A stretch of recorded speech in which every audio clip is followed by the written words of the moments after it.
are Locked On MLB, your daily MLB podcast. Part of the Locked On Podcast Network, your team every day. Hello, baseball fans. Welcome to Locked On MLB, part of the Locked On Podcast Network, where it's your team every day. This is the daily podcast. We talk about all of Major League Baseball. I'm your host, Paul Francis Sullivan. As you could watch me on YouTube, you could tell. Please call me Sully. This episode is being recorded late at night on Saturday, the second day of October 2021, and that's when I'm dropping it, Pacific Daylight Time. And you're probably going to hear it on Sunday morning. And you know, I've heard a lot of times that Sunday is not a prime time for listening to new podcasts, but I'm always listening to a podcast when I'm doing laundry, when I'm doing some of my Sunday chores, I'm going on a Sunday run, I'm doing some Sunday errands. I like listening to a new podcast. And for those of you who do that, I am going to give you this podcast, which is available on the free and easy to use Odyssey app here on YouTube. And all the places we get your podcast. If you have a smart device, be sure to tell it to play podcast Locked On MLB, or check out some of the other great shows on the Locked On Podcast Network, including Locked On Fantasy Baseball with Scott Cullen and Locked On Yankees with my good friend Stacy Gatsoulias. And I'm sure Stacy has some terrific shows on the way. Stacy's one of the best hosts out there, and it's an interesting time to be a Yankee fan. It's an interesting time to be a baseball fan. You can follow us on Twitter at Locked On MLB Pod, same handle for Instagram. I'm your pal Sully. I'm at Sully Baseball on Twitter, Sully Baseball Podcast on Instagram. So here's the deal. I'm here in my bedroom. You can probably tell me I'm in a different place than I normally record. And don't ask. I can't record where I normally record. And I was just going to do an audio one, but I haven't done a video one in a while. And I wanted to do this one. And one of the reasons I'm doing this now is this is a podcast that is going to be dated almost instantly. And yet I want to express a bunch of things, because today, Saturday, when I'm recording this, was one of those days where everything fell into place. Like those little Plinko chips from Price is Right. Everything fell into place to create a game 162 that I am trembling to watch. Probably more than, it feels like when I was waiting for Return of the Jedi to come out. And when I was, 11 years old when that movie came out, I couldn't wait to watch Return of the Jedi. This feels kind of like that. Feels like we're waiting in line at the Chestnut Hill Cinema in 1983, waiting for that movie, because this is how excited I am for this. And maybe this Sunday morning, while you're doing your chores or doing whatever you do, you're sharing some of this with me. It's game 162. It's going to be starting in about 14 hours. And I'm going to give Major League Baseball a lot of credit. I've done this before, but man, oh man, this is paying off this year. They have lined so all the games start at the same time. So roughly, what is it, about 12 o'clock here in California, about 3 o'clock on the East Coast. And if you're Central Mountain, you figure it out. And I think it's great. It's a good time. It's not too late. It's not too early. It still feels like baseball time. And every game starts at the same time. So you can't have one of those situations when you did have this in 2014, where a team is on the verge, looks like they may be on the verge of contending or maybe being a spoiler. And then you say, the other team started early. They're blowing out that game. This game's going to be meaningless. Let's fold up tent and go home. And there's none of that. Every game starts at the same time. And with that in mind, I can't remember a final day of the season where so much was on the line for so many teams, and the very complexion of the National League and American League playoffs are kind of sort of still in the air. And one of the things that makes it even more remarkable is that they're all going to be taking place simultaneously. All the games take place simultaneously. And virtually none of the teams who still have something to play for are playing head-to-head. So that means the games are being spread out. There's not like, the Dodgers and the Giants aren't playing a game. Winner goes to the is the National League West champion. The Red Sox and the Yankees aren't playing each other. Seattle and Toronto aren't playing each other. They're all over the map, literally all over the map. And so, because of that, it means there are multiple games that you need to follow in order to have this make sense. And before we go into what's going to happen on Saturday, let's just quickly go over just the insanity of what happened on Saturday.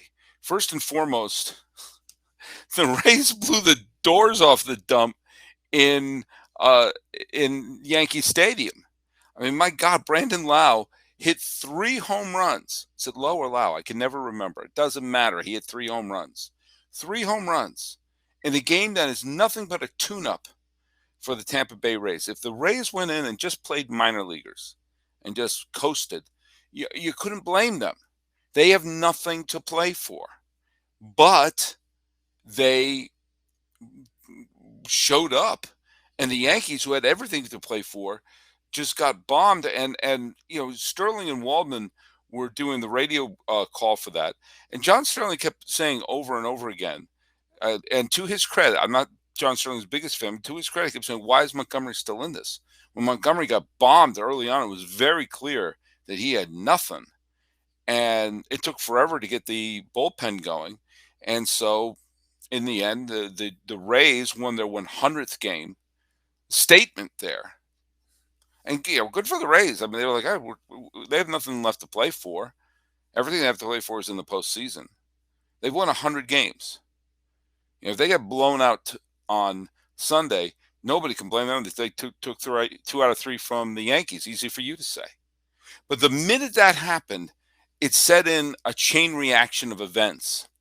And the Blue Jays, and with their star young pitcher Manoah, came in and he threw a one-hitter over 7 innings, let up only 1 run, 1 hit, struck out 10, and the Blue Jays just crushed Baltimore. Now, Vladdy Guerrero looked tender at one point. I hope he's okay, because the baseball playoffs would be better. If the Blue Jays are in the baseball playoffs, you want to have a player like Vladdy Guerrero in there. But I mean, just go up and down. Guerrero went 2 for 5. He homered. Teoscar Hernandez homered.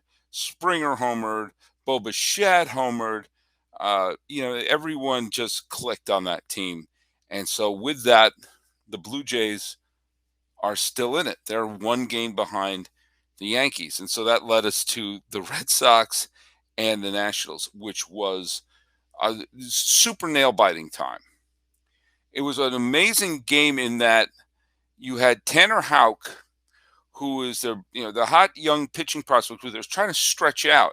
And it was this weird sort of, how do I put this, pushing of a decision on manager Cora through 5 innings, where you wanted to see how far you can take Houck, 3-4 innings maybe.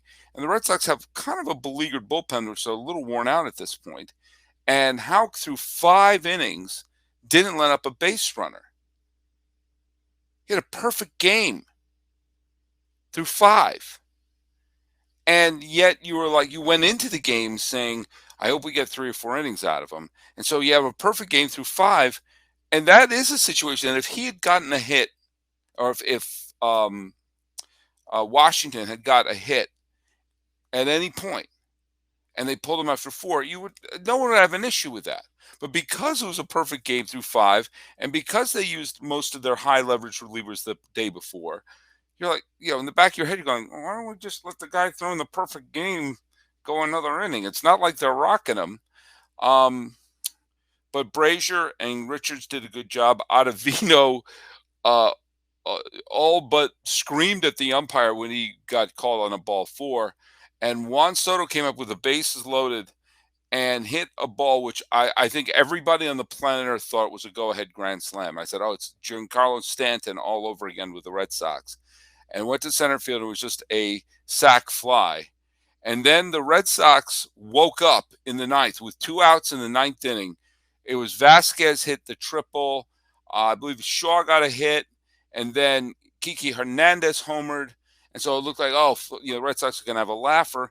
But of course, the Nationals scored 2 in the ninth and got runners on, but the Red Sox held on. At this point, it's binary. There are no style points at this point. So now that means the Red Sox and the Yankees are tied, which led us to go the final game of the night in the Pacific Northwest was the craziest of them all, in that the Mariners had a 3-1 lead against the Angels. I keep on calling them the California Angels. And then Haniger was having just an amazing game. And then the Angels got a 3-run home run off the bat of Jared Walsh. And you just air being sucked out of the ballpark in Seattle. And just a gut punch because there was setting up a mind-boggling final day of the season. And it was just going to be, it was already cool because you had the Red Sox and Yankees tied, but the Blue Jays were 1 game back. So there could be a 3-way tie or something like that. But the idea of a 4-way tie or just into total chaos. And oh, God, all we need was a Mariner win. And the Mariners blew a game on Friday where they had a leadoff triple by Toro in the 1 inning and they leadoff double in the ninth. And they couldn't get that tying run in. And so here we go again. And the Mariners just looked like they were going to just blow it. And then suddenly Haniger hit the ball, got 2 runs in. Mariners took the lead. Haniger drove in 5 of the Mariners' 6 runs. And with that, the Mariners won. And so the concept of pure chaos that we've never seen before in the American League wild card is still alive. What is also still alive is the single most bizarre division race I may have ever seen. Everything in the National League is decided except for the top spot. Isn't that weird? We know the St. Louis Cardinals are going to be flying to California to play the wild card game. Are they going to fly to San Francisco? Or are they going to fly to Los Angeles? We know that the Milwaukee Brewers are going to be playing the Atlanta Braves. We also know that the Atlanta Braves cannot win 90 games, but we know they're guaranteed to play in the division series. Meanwhile, the Los Angeles Dodgers have won 105 games and are not guaranteed a spot in the division series. The Dodgers, when they were talking about World Series defenses, okay, most wins for a defending World Series champion, you have to go all the way back to Connie Mack's A's of the early 1930s to find a defending World Series champion who won more games than this. And yes, that includes the Joe Torre Yankees. Yes, that includes the M&M Boys and the Yankees of the early 60s. Yes, that includes the Big Red Machine. Yes, that includes every major team you can think of from the Great Depression to now. A defending World Series champion winning 105 ball games, as the LA Dodgers just did, and their blowout win against the Milwaukee Brewers. And as it stands, as I scratch my nose here on YouTube, they're still technically on the outside looking in. They're still 1 game behind San Francisco. Now, a lot of this what could be set up in the National League West is so weird because the Giants lost to San Diego, and Tingler, the manager of the Padres, is gone. I don't know. They're letting him manage the final 2 games. I don't know. I'm of the mindset, if you're going to fire him, just fire him. Have someone else do it. Why have someone manage the team when they're not going to be the manager? But that's just me. Nobody asked me. And I can do a whole thing. We'll get Javi Reyes of Locked On Padres to come on a show sometime after the postseason's over to just do an autopsy on what happened to the team that I picked to win the World Series. And it's going to be a sub 500. They are a sub 500 team. This is a team that was a playoff team, was one of the wild card teams in September. And I picked them to win it all. And they're going to be sub 500 with a new manager. I mean, uh, it's just surreal what happened with San Diego. But they can show a little anger if they win in San Francisco on Sunday. Now, here's what could happen. Say the Giants lose. Everything is possible. With one day, anything's possible. And that's what makes this Sunday so spectacular. Let's say San Francisco loses. It happens. They've won 106 ball games. You lose every once in a while. And let's say Los Angeles wins. Now, the Brewers basically treated Sunday like it was a spring training game. Or I'm sorry, Saturday like it was a spring training game. Okay, they didn't really they weren't on their best effort. And they earned that. Okay? They pulled Burns after a couple innings. They completely earned that. If they want to pull all their starters after the third inning, they don't owe the San Francisco Giants or baseball a GD thing. Okay? They clinched their division. And while it may not be fair that a 105 win Dodger team is still spinning in the wheels to avoid a wild card, it's not the Brewers' problem. The Brewers won their division, and the Brewers have images of a World Series title dancing in their head. They have, I think, the deepest starting pitching staff. They have a fantastic offense. They have a solid defense. This is their window of opportunity to win a World Series. And if they need to give some people a rest on game number 162, then sorry, Dodgers. Sorry, Giants. It doesn't matter. They'll do whatever they need to do. But let's say this happens. Let's say Los Angeles defeats Milwaukee and San Diego defeats San Francisco. That means that the Dodgers and the Giants would have to play a one-game playoff, play an extra game. The 87-win Braves don't have to play an extra game. The 105 and the 106-win teams have to play an extra game. I mean, if this is the end of divisions in baseball, what a spectacular Viking funeral it would be.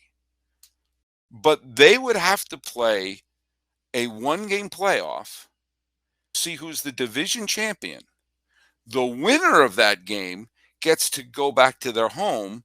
The loser of that game has to play another one-game playoff against St. Louis. And if they win that game, then the Dodgers and Giants are playing each other again.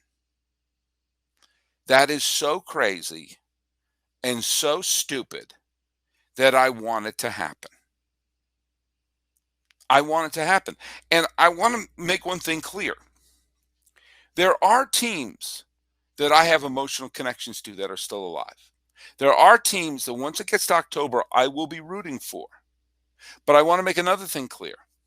For the purpose of this podcast, it is helpful for my podcast, if for no other reason than to have good, solid content. It is helpful for me to say,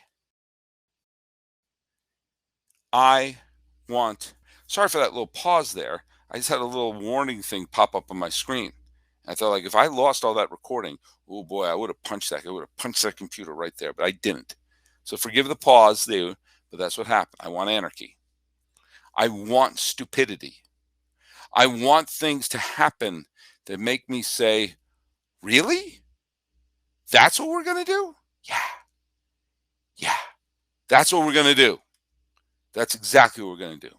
We're going to have a crazy, crazy playoff that has no reason, no rhyme, no purpose, and that's what I want.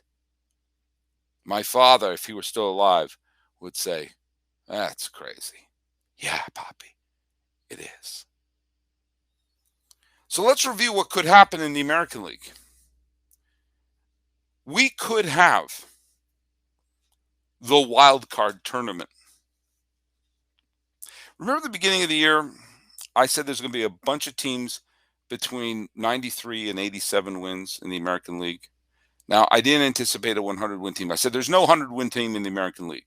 I did not see the rise of the Rays in the second half. But the rest of the American League's top teams are between, 93 and 86 wins at this point. And they're all bunched together. And if there were no divisions, the White Sox would be right in the middle of this conversation, as would the Astros. So let's go over what could happen today. What would be amazing? Just imagine, if the Red Sox and Yankees both lose. Now, as it looks, the Yankees are going to be starting Jameson Taillon and not Garrett Cole.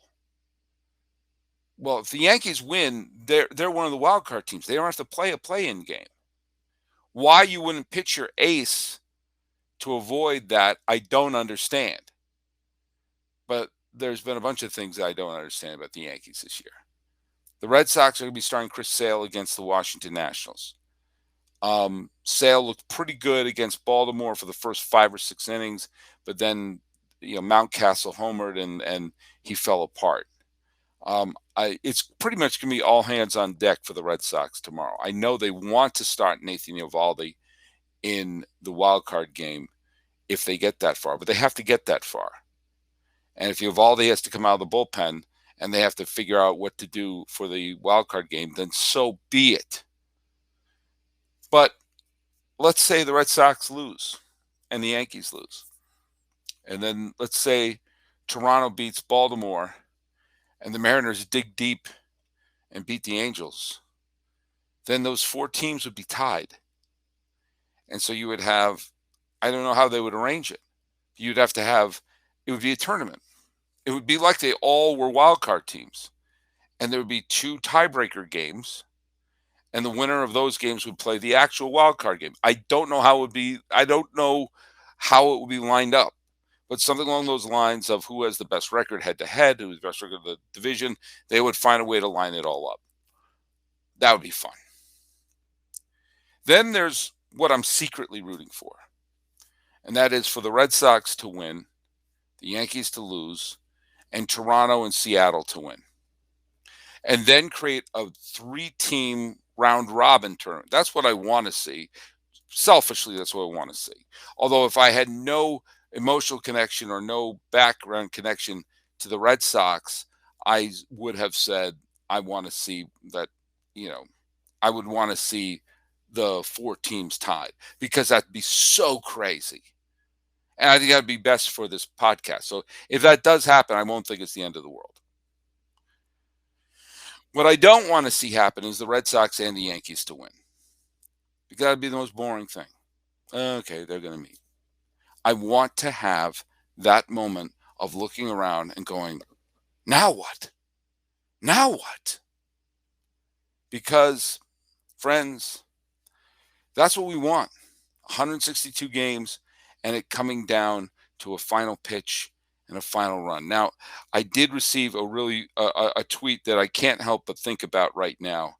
And let me go to my Twitter. Follow me at Sully Baseball. You see that on my little chyron here on YouTube. But I had someone, who was it? I can just, I'm scrolling. Oh, it's from Alex Curran, who's at Alex Curran, Curran, said, I can't wait to hear Sully Baseball rant if this season comes down to a ghost runner on second. I have to admit that made me chuckle. Because can you imagine that we have all this tension, these matchups, and they go to extra innings, and it comes down to that stupid runner on second rule. And that's the difference between a team going to the playoffs or not when it's this razor thin. It's unbelievable. I'll tell you, I don't know what's going to happen. I don't know the outcomes. Because if I did, I'd go to BetOnline and put all my money on it. But here's the deal. We are going to know that a couple of teams are going to be very happy tomorrow, and probably a couple of teams will be very frustrated. And along the way, those fan bases are going to be going through the Rolodex of the close losses. I'm sure Red Sox fans will think about dropping those 2 games in Baltimore. I'm sure that the Astros fans or Mariners fans will think about dropping those games to the Astros. I'm sure those Yankee losses, especially the one started by Robbie Ray, would come back to haunt Toronto. The mess of the games, including the Altuve walk-off hit or the game against the Angels or those two losses at Fenway that the Yankees dropped, would come back to haunt the Yankees or the Field of Dreams game for that matter. But they all have also had wild come-from-behind victories in the positive ledger. So they maybe think about it, thank goodness for that game. Thank goodness for that sweep. It's going to come down.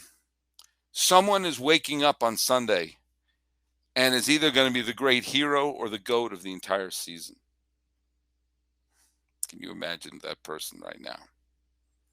And there's one other thing I just want to throw in right at the end here before I say goodbye. And that is, it's game 162. For a bunch of the teams who have already clinched playoff spots, season's going on to October. For some of these teams hanging on for dear life, well, they're going to try to play for one more day.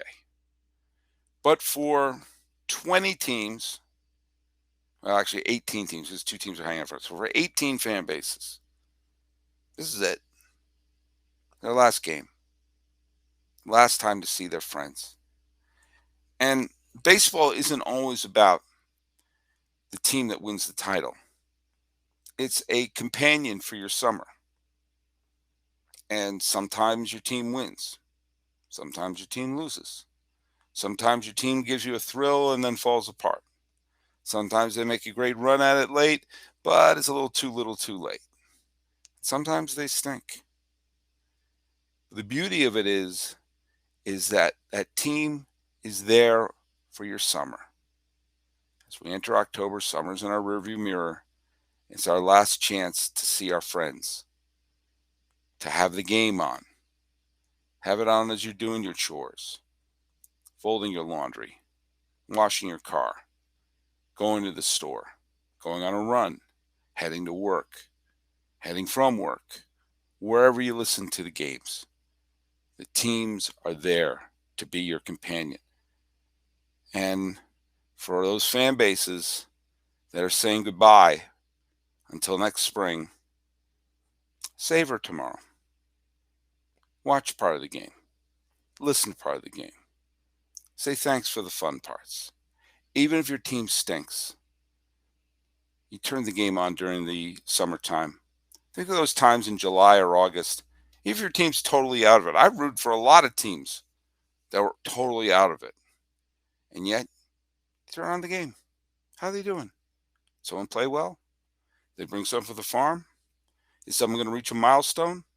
Did they upset a team in the pennant race? It's one of the things I love about baseball. It's not just about winning and losing and pennants. It's why Bull Durham is my favorite baseball movie of all time. Do you remember the big game at the end of Bull Durham? There wasn't one. The final game in Bull Durham was a rainout. The Bulls didn't win the division. In the end, they weren't even contenders. Because that's not the point. It's there as a companion. And so, game 162 is going to be super exciting. And yet, for me, there's going to be a little bit of melancholy. You know, if you follow me at Sully Baseball, you know that I do Who Owns Baseball and the Summer Score. I keep track of individual players during the year. Tomorrow's my last day of doing that. Well, technically, no, because if there's a play-in games, that goes towards the regular season. But you know what I mean. It's my last day of checking all the scores, seeing how teams are doing. And I love that about the regular season. I love that the teams play 5-6 times a week. And if you're a fan, they're your friend. And I'm trying to be your friend too. And so I hopefully will be here. I'm doing with Jeff Carr. Tomorrow we're doing a playoff preview, but there may be stuff that have yet to be determined. So that'll be kind of fun. I also want to point out that betting on baseball doesn't have to be a guessing game. If you listen to the new Locked On Bets podcast hosted by your boy Q and handicapping expert Lee Sterling, you can get daily picks, blowout specials, wrong team favorite picks, and Lee Sterling's lock of the day. You can follow Locked On Bets, brought to you by BetOnline.ag, wherever you get your podcasts. Setting up the ending and realizing it's going to be the ending. This is Locked On MLB Emergency Podcast on Saturday, October 2nd, 2021. I'm your host, Paul Francis Sullivan. Please call me Sully.